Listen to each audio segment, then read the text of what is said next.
Редовно и темелно следење на печатените и електронските медиуми кои се клучни во борбата против дезинформации. Да се подигне јавната свест за критериуми кои јасно ќе покажа дека нешто одскокнува од вистината, вели францускиот професор Фабрис Далмеида, специјалист на темата за дезинформации и историчар на медиумите. Брзото темпо на живење и социјалните мрежи се секогаш ризик за веродостојност на она што се објавува.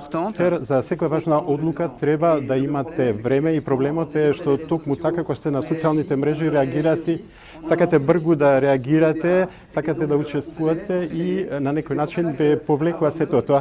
Затоа едно добро читање, едно добро познање на информацијата возможува да се ограничи првиот импулс што го имате. Во Европа развивме модел на објективни медиуми, вели Далмеида, кои што низ репортажа и изнесување факти требаше да дадат балансирана информација, која ќе ги представи сите мислења денес. Но сведоци сме дека има примери во светски рамки кои се поразителни за медиумскиот простор во однос на вистината информација. За жал, се повеќе медиуми имаат тенденција да се трансформираат како медиуми на мислење, да бидат во служба на еден начин политичко читање, политички ангажман или просто активистички ангажман.